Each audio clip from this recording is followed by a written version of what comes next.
성경책 부피만큼 되는 쇳덩어리가 있었는데 이 쇳덩어리를 몇 사람에게 주었더니 한 사람은 그 쇳덩어리를 고물상에다가 5,000원 받고 팔아먹어 버렸습니다.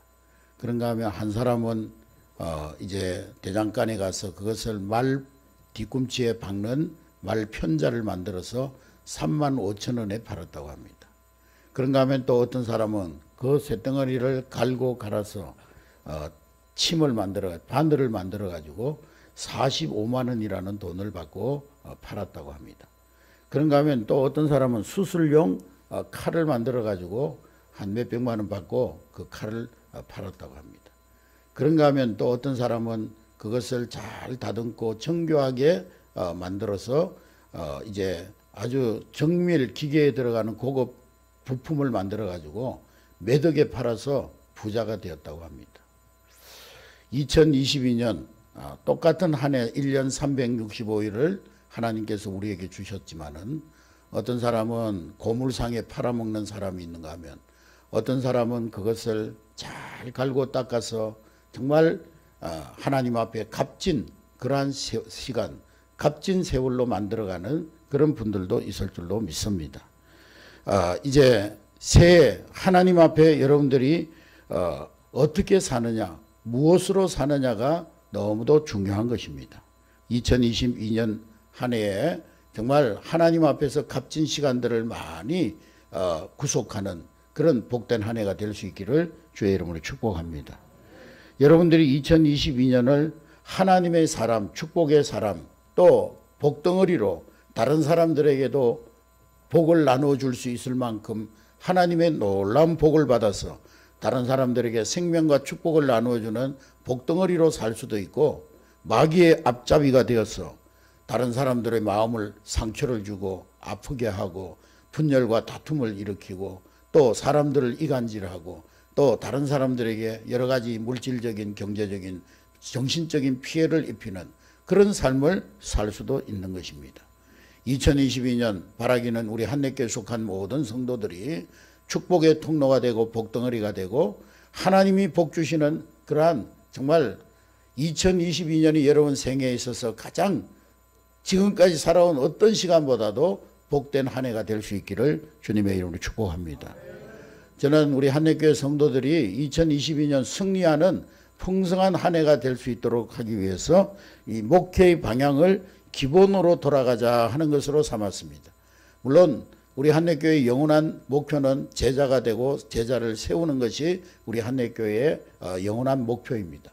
이 영원한 목표 아래 이 한 해 동안 우리가 기본으로 돌아가서 우리 지난 코로나 2년 지나면서 우리의 신앙의 많은 부분들이 무너졌습니다. 기본적인 것들이 많이 무너졌습니다. 정말 하나님 앞에 가장 기초적인 신앙의 모습들이 무너져버린 그런 부분들이 너무도 많습니다.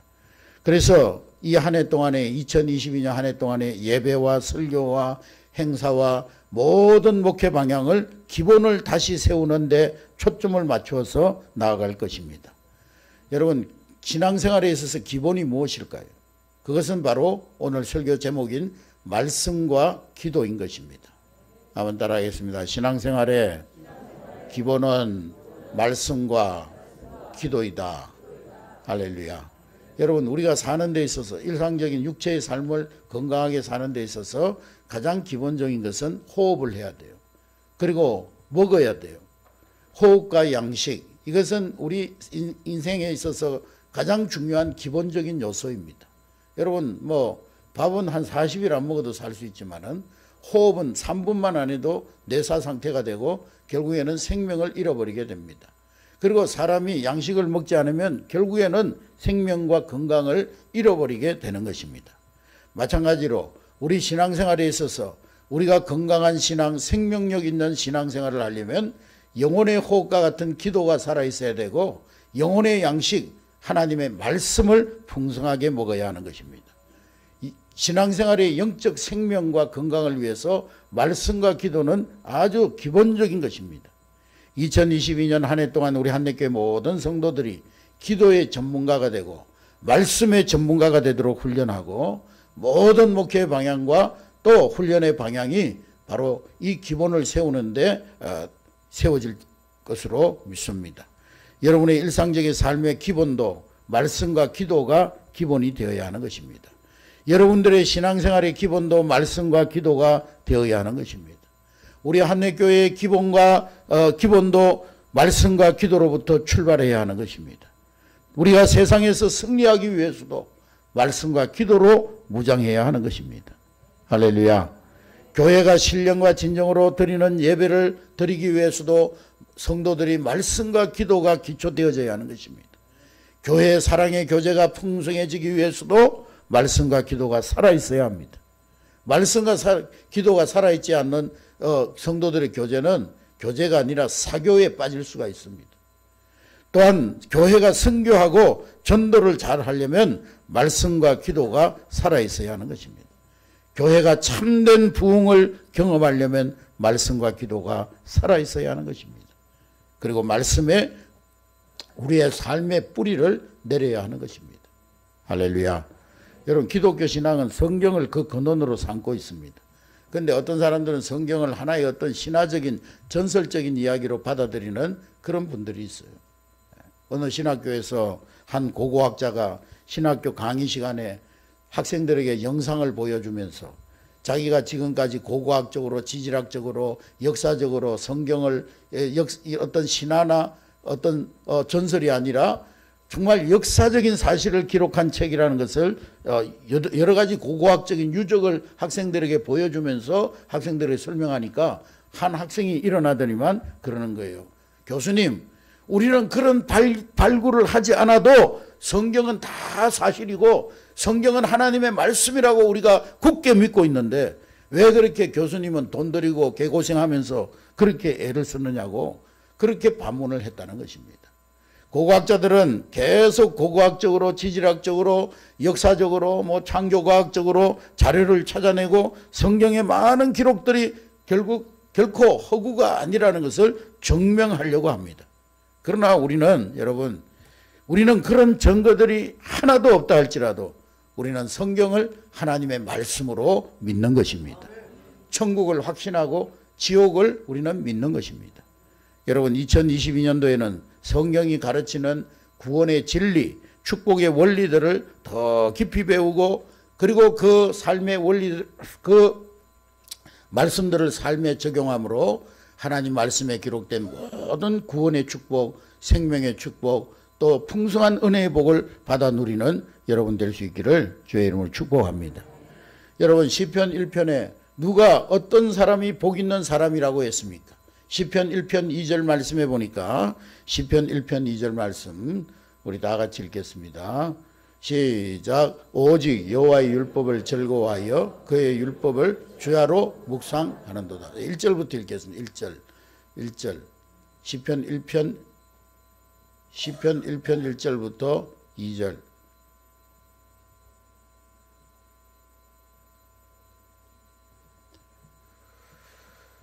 시 1절 시작. 복 있는 사람은 악인들의 꾀를 따르지 아니하며 죄인들의 길에 서지 아니 오만한 자들의 자리에 앉지 아니하고 오직 여호와의 율법을 즐거워하여 그 율법을 주야로 묵상하는. 복 있는 사람은 어떤 사람이냐?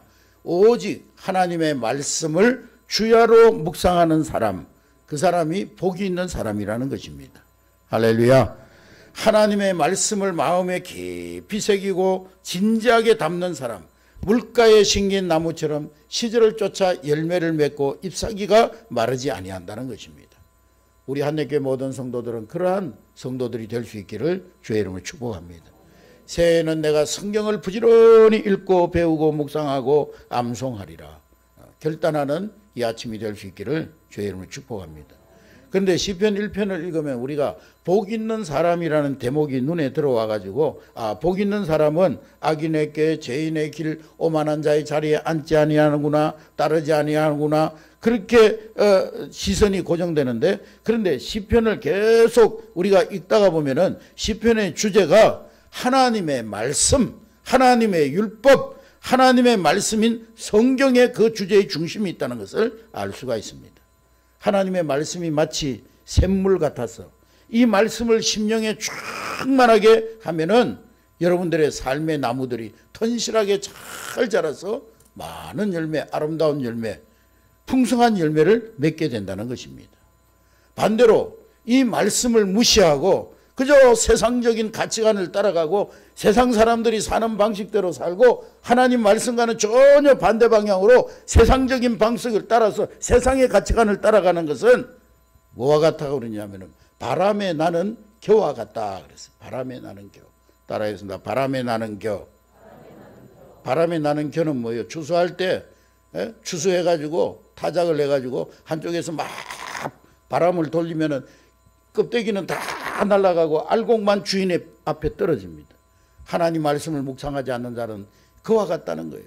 바람에 나는 겨와 같이 환란의 바람이 불어오고 코로나의 바람이 불어오고 그러면은요 다 날아가 버린 거예요. 흔적도 없이 날아가 버리는 거예요.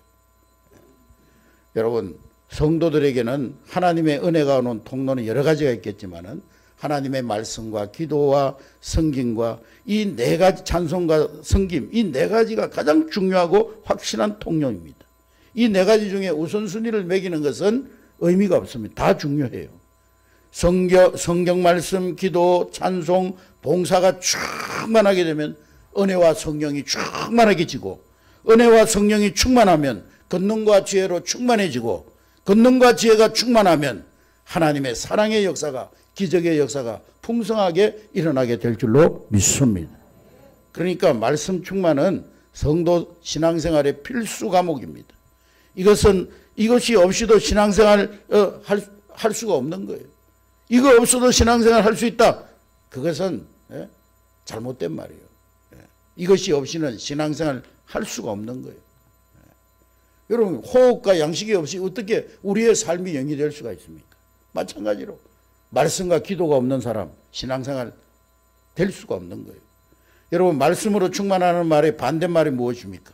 그것은 오늘 성경에 보니까 악인의 꾀를 쫓아가고 죄인의 길에 서고 오만한 자의 자리에 앉는 것. 그것이 바로 이 말씀 충만의 반대말입니다.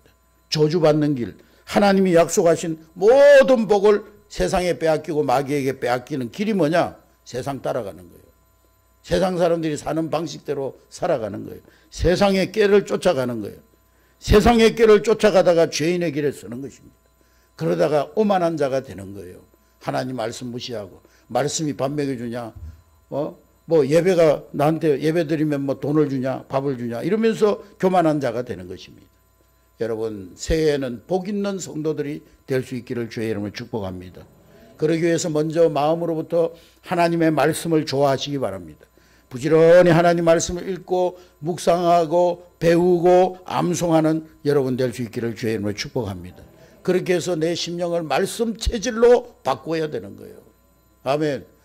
그래서 이번 2022년도에는 우리 전 교인들을 대상으로 암송대회도 하고 성경 퀴즈 대회도 하고 그렇게 해서 어떻게 하든지 우리 성도들이 말씀을 다 암송하고 많이 또 생각하고 묵상하고 그래서 말씀의 전문가로 세우는 그런 한 해가 되어져야 될 줄로 믿습니다. 말씀의 체질로 바뀌어져야 되는 거예요.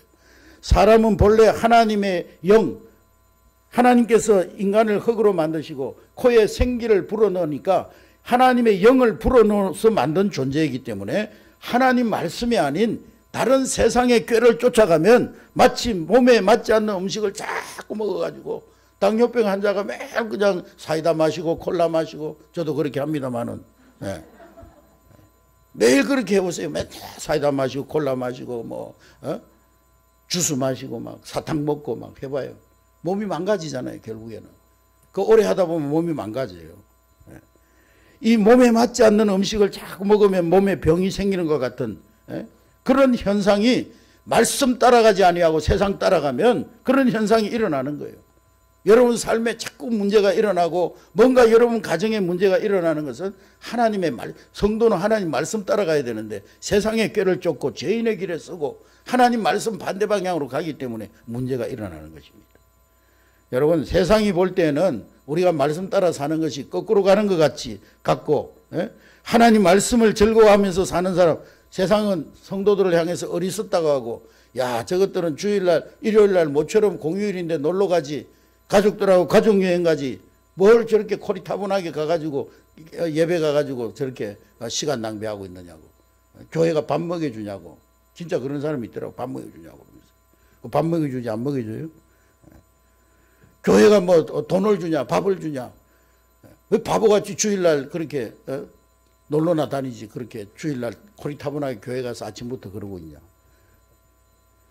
수입 가운데 모든 거 다 써도 지금 생활이 어려운데 바보같이 그걸 10분의 1 떼가지고 11조 생활하고. 아이고 저 바보들. 세상 사람들은 그래요.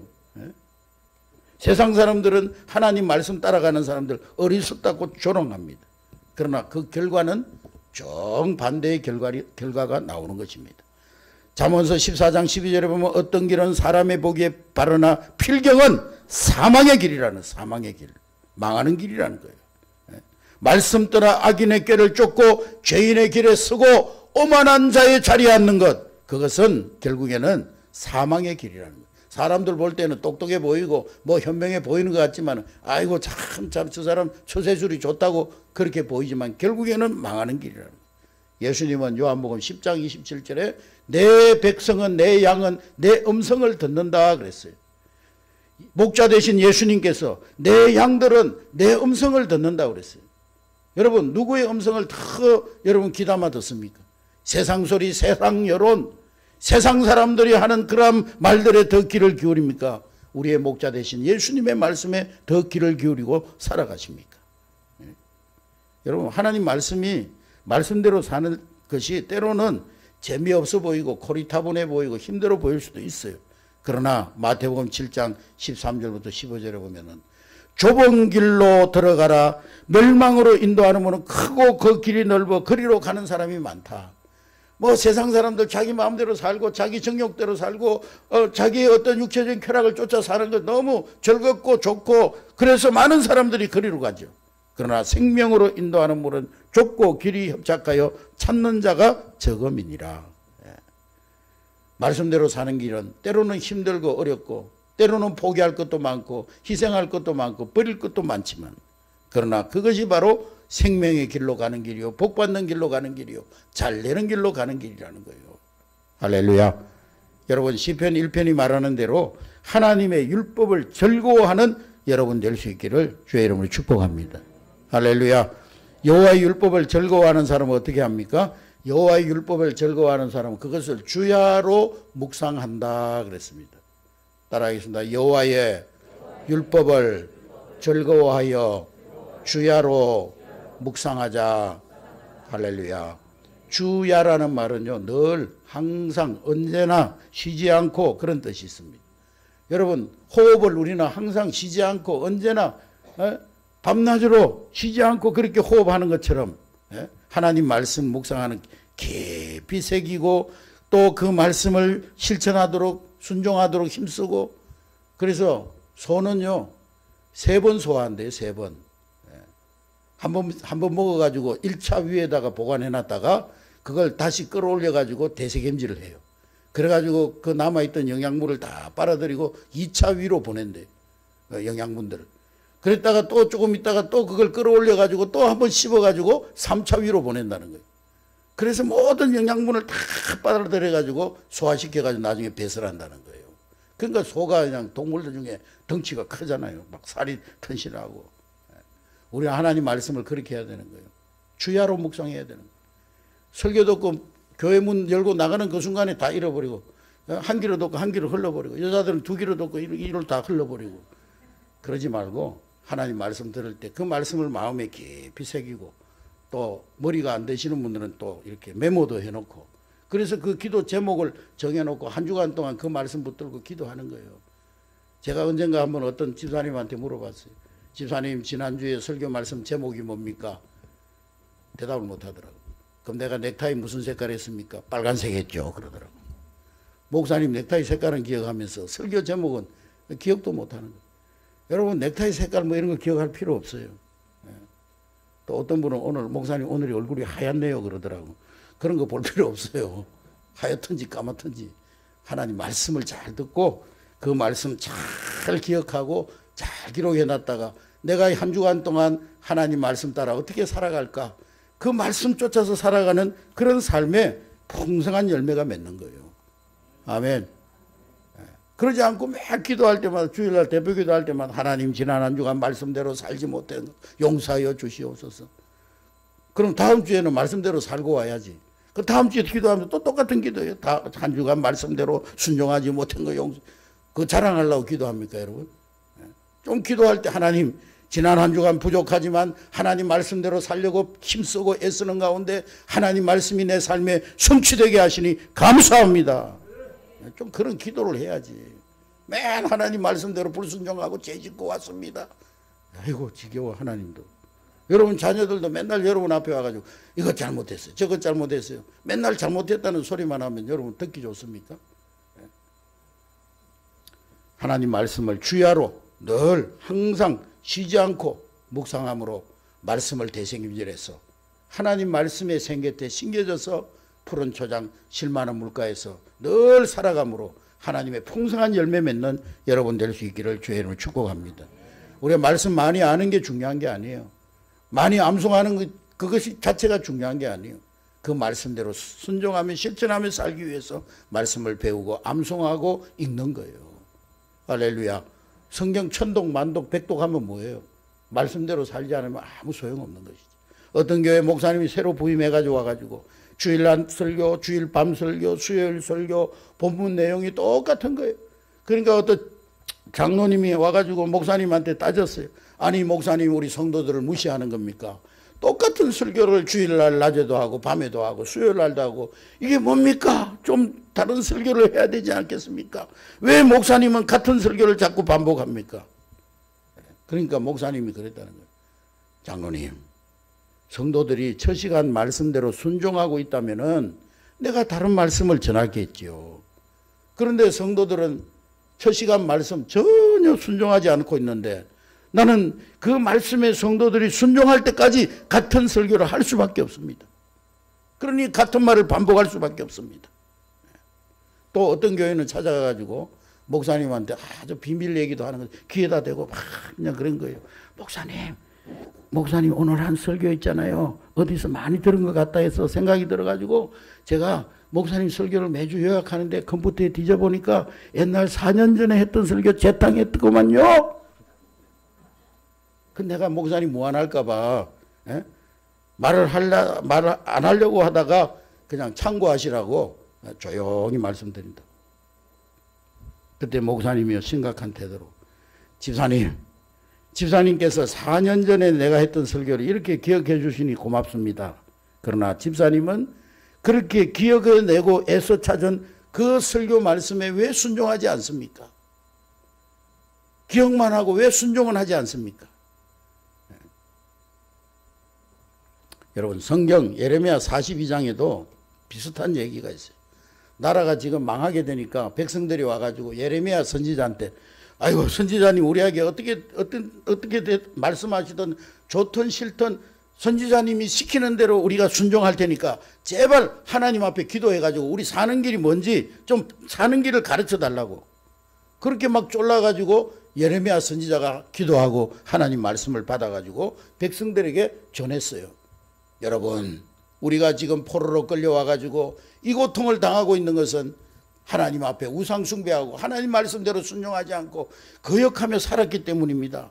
그러므로 여러분 이제는 우리가 하나님께로 돌아가야 됩니다. 그렇지 않으면 우리가 하나님 앞에 복을 받을 수가 없고 자손들이 잘 되지 못합니다. 그런데요 백성들은 그렇게 예레미야 선지자를 쫄라가지고 말씀을 해달라고 해놓고는요 예레미야 선지자 말씀을 선포하고 나니까 그 말씀과는 반대로 하는 거예요. 반대로. 예레미야 20절에 그래서 예레미야가 그렇게 말하는 거예요. 너희가 나를 너희 하나님 여호와께 보내며 이르기를 우리를 위하여 우리 하나님 여호와께 기도하고 우리 하나님 여호와께서 말씀하신 대로 우리에게 전하라. 우리가 그대로 행하리라 하여 너희 마음을 속였느니라 그랬어요. 너희들이 나한테 청할 때는 하나님 말씀 전해주면 그 말씀대로 살겠습니다 해놓고 왜 내가 하나님 말씀 전하니까 너희들은 반대로 가느냐. 반대로. 하나님 말씀대로 순종하지 않고 왜 반대로 살아가느냐. 그러면서 22절의 말씀해 보니까 너희가 기껏 청하여 듣고도 반대로 가는 그 땅에서 칼과 기근과 전염병으로 죽을 것이니라. 하나님 말씀의 반대편으로 가는 너희들, 그 땅에서 칼과 기근과 전염병으로 너희들 죽을 것이다. 선포합니다.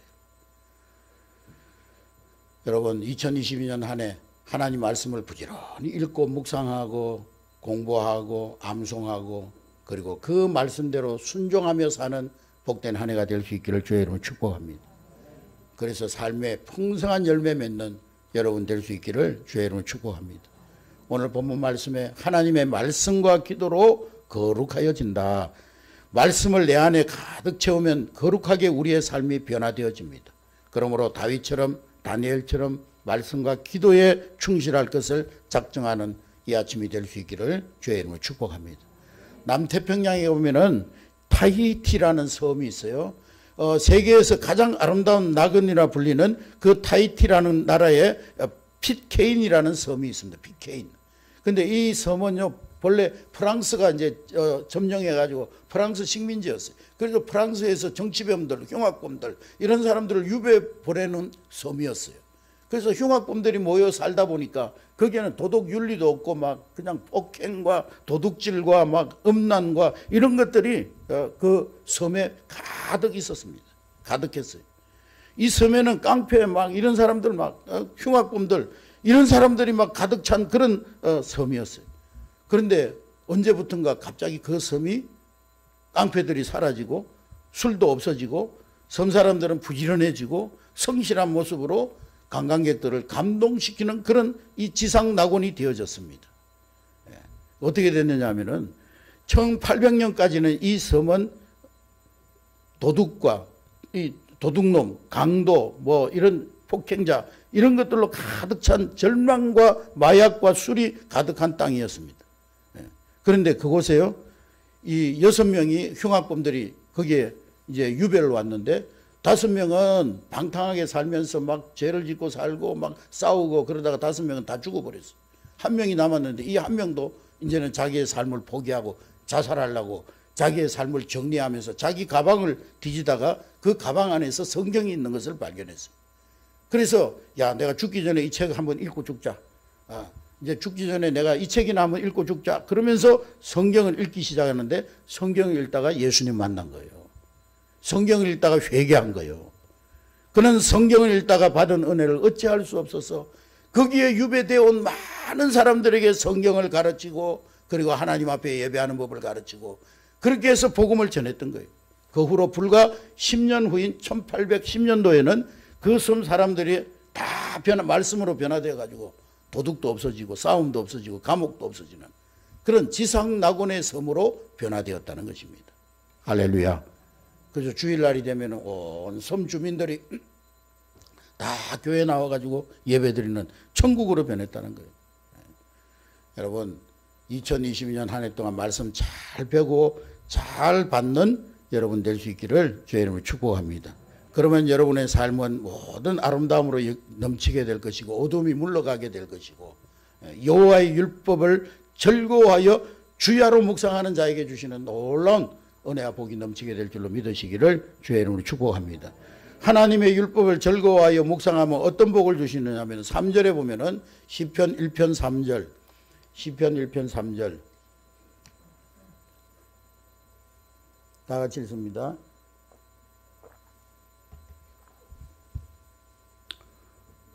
제가 읽겠습니다. 그는 시냇가에 심은 나무가 철을 따라 열매를 맺으며 그 잎사귀가 마르지 아니한 같으니 그가 하는 모든 일이 다 형통하리로다. 할렐루야. 하나님 말씀을 주야로 묵상하는 자는 잎사귀가 마르지 아니하고 그리고 모든 하는 일이 형통하고 철을 따라 열매를 맺는다는 거예요. 할렐루야. 그리고 6절에는 6절 말씀에서는 그 길을 여호와께서 인정하신다 그랬습니다. 그 길을 의인의 길을 여호와께서 인정하신다. 그러나 악인들은 어떻게 하리라? 망하리라. 할렐루야. 여러분 2022년 하나님 말씀 주야로 묵상하고 배우고 순종함으로 여러분 삶을 하나님이 인정하시는 복된 삶이 될 수 있기를 주의 이름으로 축복합니다. 여러분 세상에서 일확천금을 얻고 세상에서 무슨 권세를 얻고 대통령이 되고 무슨 시장이 되고 무슨 한다 할지라도 하나님이 그 사람 인정하지 않으면 어떻게 되겠어요? 하나님이 인정하지 않으면 감옥 가고 자살하고 그러는 거예요. 인생이 비참해지는 거예요. 최고의 자리에 올라갔다가도 하나님께 인정받지 못하면은 결국에는 그 인생 망하는 거예요. 요한복음 2장에 보면 예수님께서 가나의 혼인잔치집에 참석했는데 그 집에 갑자기 포도주가 떨어졌습니다. 그때 예수님께서 그 하인들에게 저 빈 항아리에다가 물을 채워라. 그리고 그 물을 떠다가 손님들에게 갖다 줘라. 그랬더니 물이 변하여 포도주가 됐다 그랬어요. 물이 변하여 여기 나오는 이 물이 뭡니까 여러분? 예수님이 갖다 부라고 한 물이 뭐예요? 물은 영적으로 하나님의 말씀을 상징하는 거예요. 하나님의 말씀. 여러분 인생의 공허한 빈 항아리에 하나님의 말씀으로 충만하게 채우면 맛도 없고 의미도 없고 밍밍한 맹물 같은 여러분 인생이 포도주와 같은 맛있는 인생이 되는 거예요. 맛깔스러운 인생이 되는 거예요. 살맛 나는 인생으로 바뀌어지는 거예요. 할렐루야. 여러분 인생이 허무하고 공허한 인생을 살기를 원치 않으시지 않습니까? 철을 따라 열매 맺고 잎이 마르지 아니하는 나무처럼 되어서 모든 일이 형통하기를 원하지 않습니까? 그 답은 하나님의 말씀에 있는 거예요. 할렐루야. 여러분 내 속에 있는 물을 교체해야 돼. 교체. 내 속에 있는 이 더러운 물, 썩은 물, 부패된 물, 오염된 물, 세상 종력으로 찌들어진 물, 세상 욕심으로 가득 찬 물, 세상의 가치관으로 썩은 물, 이 물을 생명의 물, 말씀의 물로 바꿔야 되는 거예요. 할렐루야. 그 물을 가득히 가지고 어떻게 하나님 앞에 복 있는 인생을 살겠다고 합니까? 교만한 물, 거짓된 물, 시기와 분쟁과 다툼으로 가득한 물, 이 물을 생명의 물로 가득 채워야 돼요. 바꿔야 돼요. 물을 바꿔야 돼요. 비어있는 여러분의 심령, 그 마음에 하나님의 말씀의 물로 채워야 되는 거예요. 채워야. 할렐루야. 그러므로 여러분의 인생이 심겨져야 될 물가는 하나님의 말씀의 물가예요. 세상이 아니라 하나님 말씀의 물가에 여러분 심령이 심겨져야 되는 거예요. 2022년에는 어떻게 하든지 여러분이 하나님 말씀을 많이 배울 수 있는 기회를 붙잡을 수 있기를 주의 이름으로 축복합니다. 할렐루야. 그리고 기적을 만드는 놀라운 권능, 기도와 말씀을 통해서 옵니다. 성령 충만, 은혜 충만, 말씀, 믿음 충만, 지혜 충만, 다 기도와 풍성한 말씀을 통해서 오는 거예요. 초대교회 부흥의 역사는 다 기도와 말씀의 역사였어요. 말씀이 강물처럼 풍성하게 흐르고 기도가 불길처럼 타오르면 여러분의 심령에 하나님의 은혜가 임하게 되고 여러분 가정에는 어둠이 물러가고 할렐루야. 우리 한내교회는 다시 한번 부흥의 큰 은혜를 경험하게 될 줄로 믿습니다. 성경의 여러 가지 아름다운 이야기들, 깡패짓 하던 세상에서 깡패하고 주먹 휘두르고 살던 그 깡패들이 변화해서 사사가 되고 인생을 아무렇게나 살던 장녀들이 변화해서 예수님의 족보에 올라가는 성녀가 되고 남은 한 끼 양식 먹고 죽으려고 소망 없이 지금 살아가던 경제적인 어려운 가운데 살던 그 가부가 주의 종에게 그 양식을 드림으로 3년 6개월의 불황을 넉넉하게 극복했던 이야기들, 이 이야기들은 지금 우리의 삶과 우리 교회와 우리 이 세상에도 실제로 일어날 수 있는 이야기인 것입니다. 할렐루야. 이 놀라운 하나님의 은혜의 역사하심 오직 말씀과 기도로 가능한 거예요. 사도행전 1장부터 자세히 읽어보면 기적적인 사건들이 반드시 기도와 긴밀하게 관련이 되어 있는 거예요. 오순절 첫 성령 세례의 역사, 성도들이 모여서 오로지 한 마음으로 기도에 전념할 때 그 초대교회에 놀라운 역사가 일어났습니다. 베드로의 설교를 듣고 신자가 된 사람이 제 것을 제 것이라 하지 아니하고 자기의 재산을 다 팔아가지고 가난한 사람들을 나누어주고 또 자기들 옆에 있는 어려운 사람들에게 나눠주고 그런 역사들이 언제 일어났습니까? 성도들이 기도할 때, 말씀 듣고 은혜 받고 기도할 때, 이 모든 재산 내 것이 아니구나. 하나님 주신 것이구나. 내가 하나님 주신 거 가지고 내 배만 불리면 하나님이 기뻐하실까? 내 옆에 어려운 사람이 있고 헐벗는 사람, 굶주린 사람이 있는데 그 사람을 위해서 내가 재산을 팔아서 그 사람 가난한 사람 나눠줘야지. 이게 진정한 복지국가예요. 할렐루야. 근데 부자들 걸 강제적으로 뺏어가지고 막 그냥 가난한 사람들이 강제적으로 막 나눠주고 막 선심 쓰듯이 막 부자들한테 세금을 많이 걷어가지고 막 가난한 사람들 나눠주고 강제적으로 하려고 하니까 부자들이 불만이 생기고 막 기업들이 불만이 생기고 그래서 이 좌파 우파 나눠가지고 막 싸우는 거예요. 그러니까 이게 진정한 이 사회 복지국가가 안 되는 거예요. 진정한 복지국가는요, 다 사람들이 은혜 받아가지고 막, 아, 이거 하나님 거지. 나 혼자 배불리 먹고 살면 안 되지. 그들이 기쁜 마음으로 자기의 재산을 다 팔아가지고 내 것을 내 것이라 하지 아니하고 그걸 다 나눠준 거예요. 그러면서 진정한 복지국가가, 복지사회가 그 초대교회 안에 일어났던 거예요. 할렐루야. 이게 바로 기도하는 가운데 일어났던 거예요. 뭐 아무리 제도적으로 뭐 해가지고 뭐 사회 복지한다 그러면 그 국민들을 거지 만드는 거예요, 거지. 제도적으로 뭐 해가지고 부자들 막 뺏어가지고 막 그냥 제도적으로 강제적으로 막 복지국가가 오지 않습니다, 여러분. 제가 저번에도 말씀드렸죠. 뉴욕에 가면 슬럼가가 있는데요. 거기에 흑인들 막 그냥 맨날 마약하고 저기 국가에서 감당이 안 되니까요. 일주일 월요일 날 가가지고 그 사람들 생활비를 줘요. 일주일 생활비를. 그럼 이 사람들이 뭐 하는지 아세요? 그거 받아가지고 월요일 날 마약 사가지고 하루 만에 다 날려버리고 화수목금토일 그냥 또 노숙인 생활하는 거예요. 그게 제도적인 복지요. 근데 성도들이 은혜 받고 그렇지 물질은 하나님의 것이지 이 하나님의 것 가지고 나 혼자 배부르게 살면 이 죄악이지. 자기 재산 기쁨으로 팔아서 가난한 자들을 나눠주고 함께 더불어 사는 세상 그게 진정한 이 복지국가인 거죠. 할렐루야. 여러분 성전 미문의 불거자가 일어난 기적, 기도 시간에 일어났어요. 사도들이 체포되었다가 풀려나고 새로 믿는 사람들조차 자기 재산을 다 바치는 역사가 일어난 것, 교회가 합심하여 기도하고 또 그 응답으로 모인 곳에 진동하는 역사가 일어난 후에 그러한 놀라운 역사들이 일어난 것입니다. 그 뒤에도 보면은 막 그런 역사들이 계속 일어났어요. 그래서 우리가 사도행전은 성령행전이라고 하지만 사실은 기도행전이에요, 기도행전. 불타는 소돔성에 롯의 가족들이 구출될 수 있었던 것은 이 성경은 아브라함의 중보 기도 때문이라고 말하고 있는 거예요. 잉태하지 못했던 리브가가 쌍태아이 야곱과 이삭을 얻은 것도 기도의 결과였습니다. 약삭 빠르고 이기적이고 처세술 빠른 이 야곱이 변화해서 이스라엘이 된 것도 밤이 맞도록 기도했던 철학 기도가 만든 기적이에요. 모세가 이스라엘 민족을 애굽에서 데리고 나와서 40년 광야 생활 동안 그 이스라엘 백성들을 잘 인도할 수 있었던 것도 기도의 힘이었습니다. 모세는 무슨 사건이 일어날 때마다 하나님 앞에 엎드려 기도했어요. 기도하고 해결받고 나아갔어요. 여러분 기도 없이는 하나님의 역사가 없습니다. 기도 없이는 부흥이 없어요. 기도 없이는 은혜도 없어요. 여러분 인생에 넘어야 할 산이 여러분 앞에 가로막혀 있습니까? 기도하면 넘을 수 있어요. 그 산을. 할렐루야. 여러분 가정이 화목하고 형통하기를 원하십니까? 여러분 자녀들의 앞길이 시온의 대로와 같이 열리기를 원하십니까? 여러분들의 사업장이 흥황하고 직장이 창대케 되기를 원하십니까? 여러분 가정이 다 복음으로 변화되기를 원하십니까? 그렇다면 기도하시기 바랍니다. 기도해야 되는 거예요. 우리 한례교회가 사랑이 넘치고 은혜가 넘치기를 원하십니까? 우리 한례교회가 부흥되기를 원하십니까? 그렇다면 기도해야 되는 거예요. 여러분 우리 대한민국이 전쟁이 없고 평안하고 부강한 나라가 되기를 원합니까? 나라를 위해서 기도하셔야 되는 거예요. 우리 지도자들을 위해서 기도해야 되는 거예요. 할렐루야. 네. 특별히 이번에는 국가의 지도자, 지역의 지도자를 뽑는 선거가 있습니다.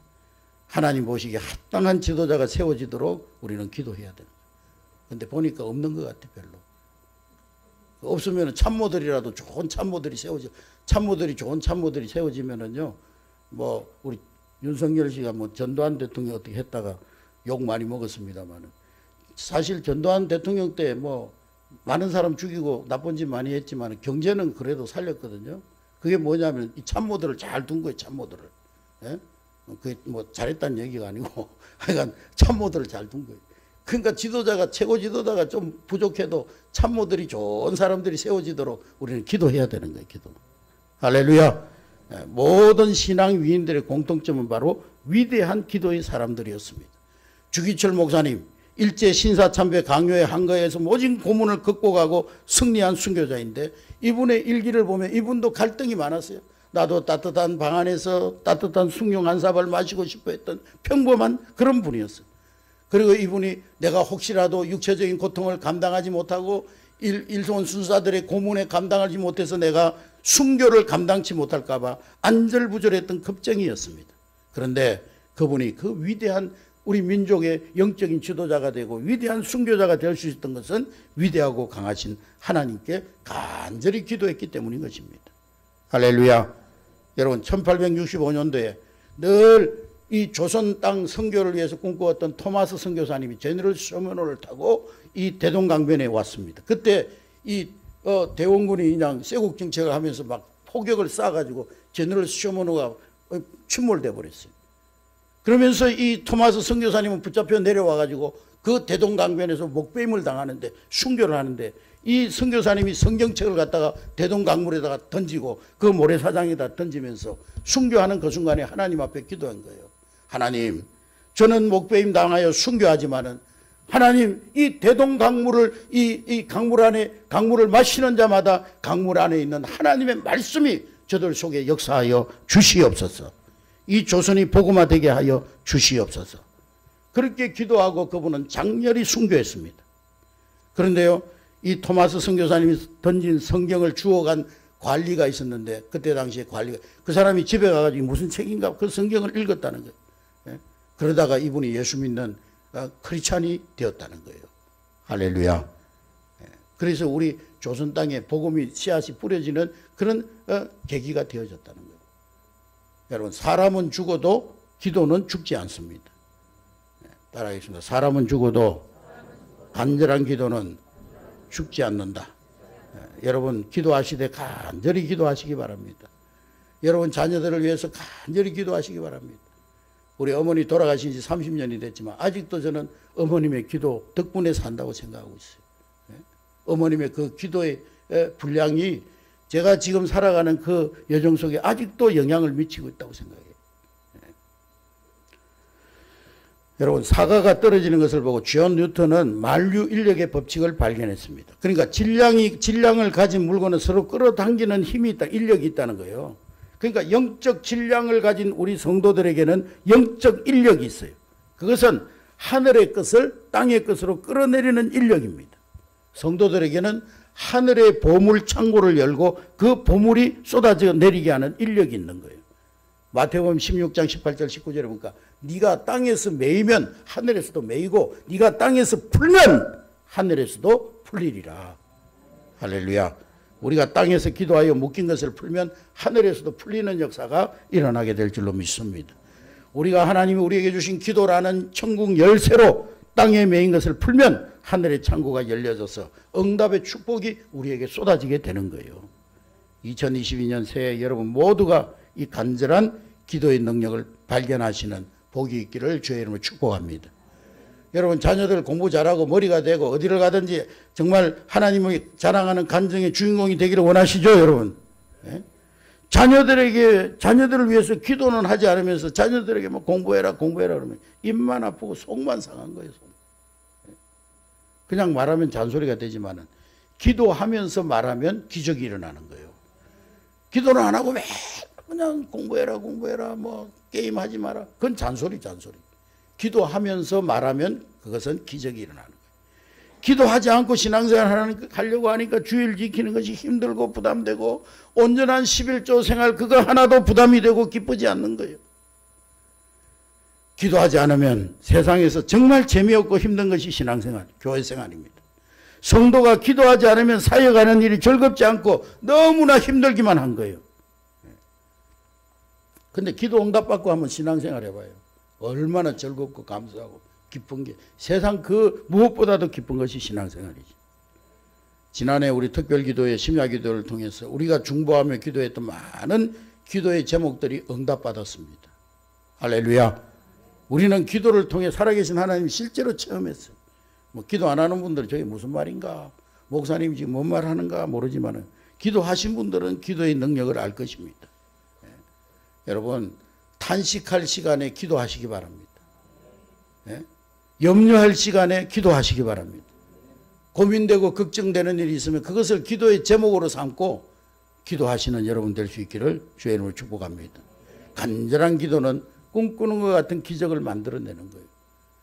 이번 한 해 2022년 말씀과 기도로 거룩해지고 말씀과 기도로 기본이 세워지고 그래서 여러분 삶이 시냇가에 심은 나무와 같이 시절을 따라 열매를 맺고 잎사귀가 마르지 아니하고 형통한 복을 누리게 되는 복된 한 해가 될 수 있기를 주의 이름으로 축복합니다.